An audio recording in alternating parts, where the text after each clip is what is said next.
Welcome, everyone. It is Sunday, July the 12th, 2020. It is currently 4:53 p.m. Central Time.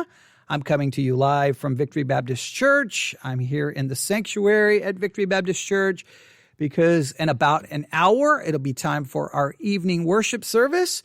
We are doing the whole live streaming only thing again, which crazy times in which we live, right? World is crazy. COVID-19, this coronavirus situation, the numbers have been crazy. If you've seen all the numbers released today, over 10,000 new cases in Florida. I don't know how many in Texas. It's absolutely crazy. I don't know. Everyone keeps talking about a second wave. I don't know if the first wave is ever going to end, but I will tell you this. The world is crazy right now. There's lots of fighting. There is division. It just seems like 2020, the world is, slowly but surely unraveling and falling apart. And when that kind of thing is happening, then I think everyone should be able to agree. Everyone who calls himself a Christian, everyone who names the name of Christ should absolutely understand that what is needed right now is biblical wisdom. What is needed right now is a spiritual understanding, a spiritual perspective. So one of the things I've tried to do, there's a lot of things I've tried to do over the last couple of weeks, but I wanted really this summer, the summer of 2020, to be to really try to get people to focus on and to try to emphasize Proverbs, the book of Proverbs, and to try to get people to focus and read the book, The Imitation of Christ, all right? Or On the Imitation of Christ, The Imitation of Christ by Thomas à Kempis. And so I've done some little devotional messages, some sermons dealing with the imitation of Christ, with the book of Proverbs. And, well, that's what I'm going to do right now on this Sunday late afternoon, fast approaching Sunday evening. Time for the Sunday evening service, but I wanted to kind of have my Sunday afternoon, Sunday early evening devotional time, and I have my Bible open to the book of Proverbs. We are in chapter 2. If you heard the last message, kind of served as part 1. We're kind of doing a little mini we're focusing on one particular section of Proverbs chapter 2 right here in this kind of series of messages, and hopefully you're going to find it helpful and beneficial. And the reason I'm really taking some time here is because I believe this is a section that people just read and go, okay, and then just move right along. And I like, no. I think there's something here. And I think we really need to back up and slow down and try to work our way through it. But before we can really get to the text, I want to give you a word, and I want you to really think about this word. The word is imperative. Imperative. I-M-P-E-R-A-T-I-V-E. I-M-P-E-R-A-T-I-V-E. Imperative. An imperative is defined in two ways: of vital importance, crucial, and that's number one, of vital importance, crucial. Number two, giving an authoritative command. So an imperative is something of vital importance. It is crucial. Immediate action was imperative. That's a way to use it in a sentence. An immediate action was imperative, of vital importance, crucial. Number two, giving an authoritative command. All right. A final imperative call, a call. It's a command. Something of vital importance, a command. Now, I believe in Proverbs chapter 2, verses 1 through 4, we have 8 imperatives, 8 commands, 8 things of vital importance, 8 things that are crucial, that if we miss them, I think we do ourselves a disservice. And I will even go so far as to argue,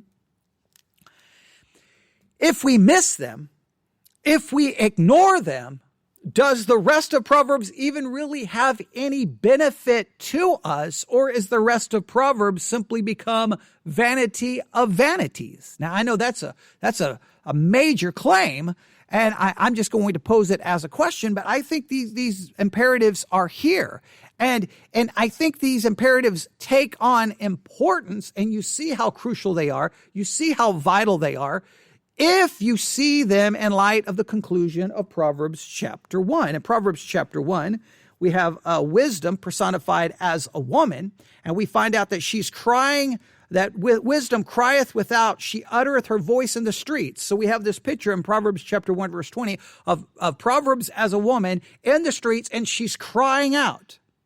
And she crieth in the chief places of concourse and the openings of the gates and the city. She uttereth her words, saying, how long will you simple ones, will you love simplicity? And the scorners delight in their scorning, and fools hate knowledge. Now, we've talked about those three categories. Very important. She's crying out. Hey, how long are you simple ones going to love simplicity? Your scorners going to delight in their scorning, and fools hate knowledge. Turn you at my reproof. Behold, I will pour out my spirit unto you. I will make known my words unto you. She's crying out, turn, listen to me. This is God's wisdom personified as a woman walking around in the street saying, listen to me. But there's a very important warning at the end of chapter 1, which I think this warning at the end of chapter 1 makes the imperatives of chapter 2, verses 1 through 4 very crucial and should scream at you. You should hear it. Pay attention. And here's the warning. Wisdom. This is God's wisdom telling you, because I have called out and you refused, I have stretched out my hand and no man regarded, but you have set at naught all my counsel and would not of my reproof. I will laugh at your calamity. I will mock when your fear cometh. When your fear cometh as desolation and your destruction cometh as a whirlwind, when distress and anguish cometh upon you, then shall they call upon me, but I will not answer. They shall seek me early, but they shall not find me. For they that hated knowledge and did not choose the fear of the Lord, they would none of my counsel. They despised all my reproof. Therefore shall they eat of the fruit of their own ways and be filled with their own devices. For the turning away of the simple shall slay them, and the prosperity of fools shall destroy them. But whoso hearkeneth unto me shall dwell safely and shall be quiet from fear of evil. A serious warning that if you don't listen, if you don't turn at wisdom's reproof, then desolation, destruction, fear, calamity, it's going to come upon you, and wisdom is going to just laugh at you because you would not listen. But there is a little glimmer of hope at the end of chapter 1. There's a little glimmer of hope, and that hope is if you will hearken unto wisdom, then you will dwell safely and shall be quiet from the fear of evil. There is a glimmer of hope, but wait a minute. How do we hearken unto wisdom? How do we get this wisdom? How do we turn at its reproof? Well, here comes the imperatives. We've looked at two of them so far. Proverbs chapter 2, verse 1, my son. Now, it changes it up a little bit. Instead of speaking of wisdom as a woman, now it kind of speaks of wisdom as a father. Here's this personification of wisdom as a father speaking to a son and saying, okay, son, if thou wilt receive my words, there's imperative number 1, receive. Now, I'm not going to go back and review everything we learned about that. Number 2, hide my commandments with you. If you receive them and hide them, that's the imperative. It's critical. It's crucial. You have to do this, or calamity, destruction will come upon you. Receive, hide. Now, today we come to two more imperatives. They're found in verse 2. So that thou incline thine ear unto wisdom. Incline thine ear unto wisdom. What does it mean to incline thine ear unto wisdom? Well, let's do a little work and see what we can discover. Are you ready? Let's see what we can find out. I'm going to open up the Blue Letter Bible app. I'm going to go to Proverbs chapter 2. I'm going to click on verse 2. I'm going to go to the interlinear, and we're going to have, so that thou incline. Okay, to incline. What does this mean? Well, here's the word. Incline. Strong's H7181. Kashav. Kashav. All right, kashav. Kashav. To incline, it means to hear, be attentive, heed, incline, hearken, pay attention, incline, attend, pay attention. You get the idea. It's used 46 times. It's used in the following ways. It's used 46 times in the King James. It's translated 27 times as hearken, 10 times as attend, 3 times is heed, 2 times is hear, 1 time is incline, 1 time is marked, 1 time regarded, 1 time mark well. The Strong's definition is to prick up the ears, to hearken, to attend, to hear, to give heed, to incline, to mark well, or to regard. I think you get the idea. So what's the imperative here? Well, wisdom is speaking and saying, so that thou incline thine ear unto wisdom. You need to be attentive. You need to listen. Your ears need to prick up when it hears godly wisdom. It needs to be attentive to it. Listen to it. Take heed to it. How quick are you to hear wisdom? How quick are you to turn your ears to hear wisdom? Look, your ears hear things. I mean, think of all the things you hear in a day.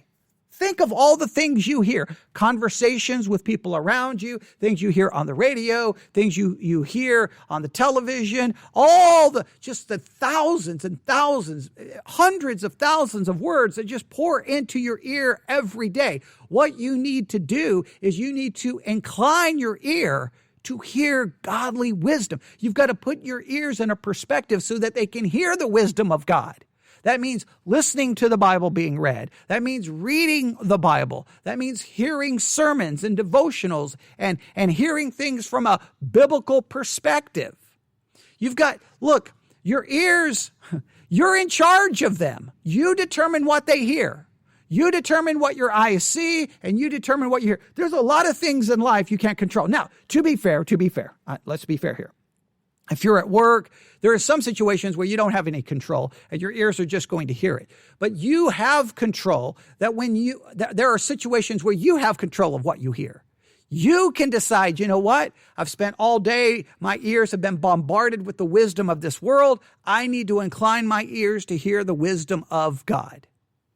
How inclined are your ears to hear the wisdom of God? How much time do you spend listening to the wisdom of God? Now, it's more than just hearing it. It's really listening. It's taking heed to it. But it's inclining your ear to it. All right? I cannot stress this enough. Again, the imperative only seems like an imperative. It only seems crucial. It only seems important if you understand. Look, at the end of chapter 1, that's all disaster. That's the people who will not incline their ear to it. Disaster is coming. You look at our world right now, and there's so much going on, and a lot of things that are happening is because people will not incline their ear to wisdom. They won't listen to wisdom. They won't listen to advice because they think they know better. And here's the thing. We have a tendency to be so preoccupied with all the noise of the world that we don't actually incline our ears to the wisdom of God. And look, just think about it. If your ears are spending hours hearing everything else, then how do you think you're going to think? How do you think you're going to see? How do you think you're going to approach things from an unbiblical perspective? We have to incline our ears to it. I think that's very important. I think it's pretty self-explanatory, but it's important. So that thou incline thine ear unto wisdom, and then here's the next part, and apply thine heart to understanding. So if you go through these imperatives again, everyone, you've got to receive the words. You've got to hide the commandments. All right, there's a major emphasis on Bible memorization. You got to hide it. You got to grab onto it. You got to hold on to it. All right, that you incline thine ear unto wisdom. You've got to purposely incline your ear to take heed, to hear it, to be around it. Right, but then next you've got to apply thine heart to understanding. What's this idea of apply? Let's go back to Proverbs chapter 2, verse 2, right? And apply. Let's look at apply here. What is the word here? Strong's H5186. Nacheth. Nacheth. Second entry. Natah. Natah. Now, nata is typically the entry I'm most familiar with here. Basically, the outline of biblical usage for this word is to stretch out, extend, spread out, pitch, turn, incline, bend, bow. It's an interesting phrase. To stretch out, to spread out, to bend, to turn, to stretch out. All right? It's used 215 times. 215 times. Well, that is interesting. 60 times to stretch out, to incline, to turn, to stretch forth, turn aside, bow. I'm not going to go through all of these. It's used 215 times. The Strong's definition means to stretch or spread out, by implication to bend away, used in a great variety of application. All right, that's not a huge help. If we go through all the different ways that it's used, that's not a lot of help. So let's read it again. All right. So that thine incline thine heart unto wisdom and apply thine heart to understanding. Now, I think if we kind of go with the meaning of the word there, we could go, that means you stretch out, you extend, you bend, you bow, you stretch out, you bend, you turn aside to, you stretch yourself, you bend yourself, you bow yourself, your heart. Now that's the key part. You are bending, bowing, stretching out your heart to understanding. All right? Apply thine heart to understanding. It's this bending, stretching, bowing your heart to understanding. It's one thing to take heed. It's one thing to incline your ear to hear it. It's one thing to receive it. It's one thing to hide it. But you've got to apply that heart to understanding. You've got to apply it. You've got to bend your heart to it. And not just your mind, but all of you. Not just a mental exercise, but you've got to bend your heart, your emotions, your desire to the understanding of it. I think that's a very important picture. Let's see. I'm going to look up something really quick. When is my devotional time? Remember, I like to make these as real as possible. So when I'm having my devotional time, you're having it with me. So we're just working through it together. So let's see here. I'm interested in how the other translations handle this. Turning your ear to wisdom and applying your heart to understanding. Okay, here's the New Living Translation. Concentrate on understanding. All right. Direct your heart to understanding. Apply your heart to understanding. Okay. Apply. Directing your heart to understanding. All right. None of those are super, super helpful. See what if any of the commentaries offer any major ideas, and none of those even really address it. No,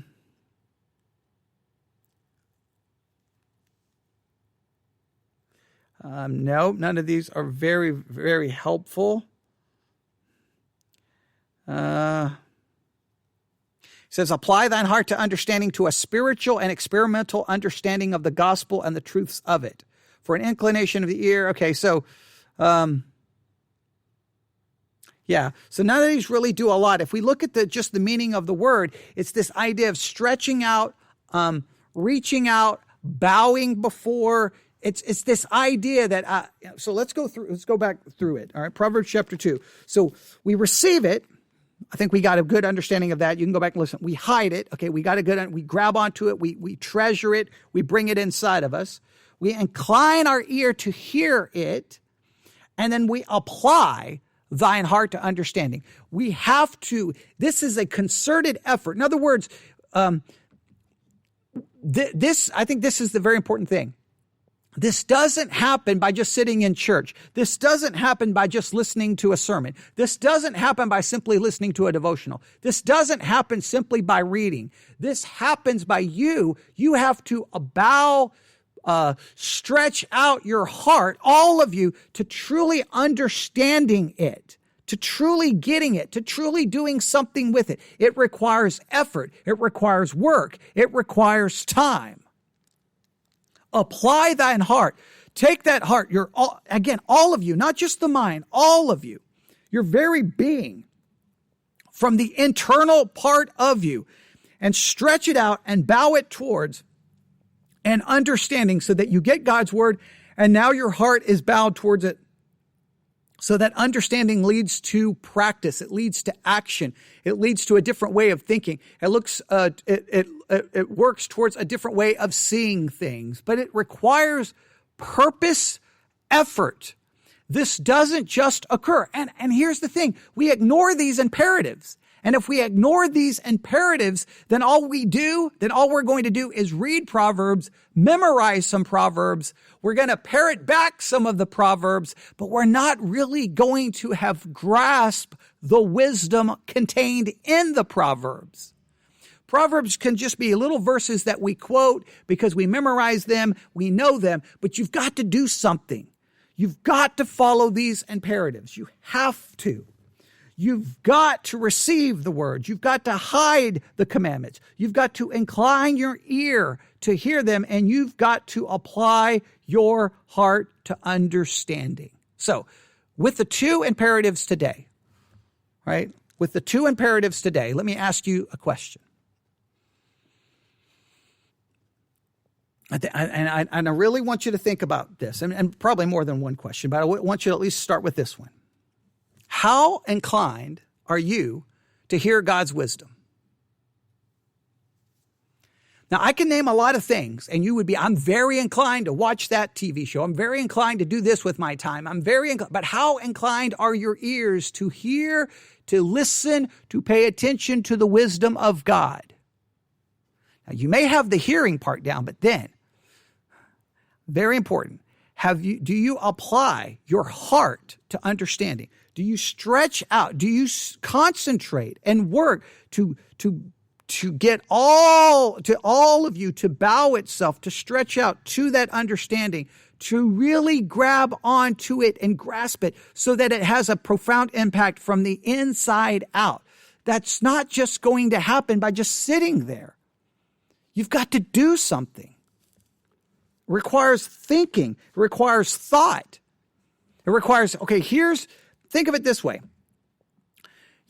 Once you see God's word, now you have to stop and go, okay, there's God's word. Now I've got to figure out what it means. I've got to make sure, find out what it means based on what it says, not what I want it to say, not what it means to me, but what it says. And once I figure out what it says, now I've got to stop and go, okay, now how do I take the inner part of me and stretch out and bow myself before that so that I can do something with it, that I can put it into practice in any meaningful way? Think of all the sermons we hear. Think of them, thousands, maybe. I don't know how many sermons you listen to, but you can listen to sermons all day and just think about when it's over, how quickly you forget them and how quickly what the sermon called for you to do, its challenge, you don't even remember. You didn't change one thing. You didn't apply your heart to any understanding. You didn't stretch out to get it. You didn't bow yourself before it. Think of how many Bible studies you've had where you didn't do anything different as a result of it. There was no change. Nothing happened. Well, when that occurs, then all we're doing is hearing words, getting words, but nothing is occurring. We have to apply thine heart to understanding. I think that's very important and very key. Now, I want to move on to the next one, but I'm just going to stop with those two. And you can let me know what you think about those two imperatives. All right, so 4 imperatives so far. 4 imperatives. And please understand that the importance of these imperatives are seen in light of the end of chapter 1. And I don't believe the rest of Proverbs will do you any good until these imperatives become a central part of your everyday life. You've got to find a way to carry out these imperatives. All right, you can email me your thoughts at newsif@yahoo.com, newsif@yahoo.com, newsif@yahoo.com. I will stop right there. I feel like I should say more, but I don't know what else I can do. I don't know what else I can do with those words and just telling you what they mean and let you struggle with them. But think about them. Think about those imperatives and think about what you can do to put them into practice. All right, God bless.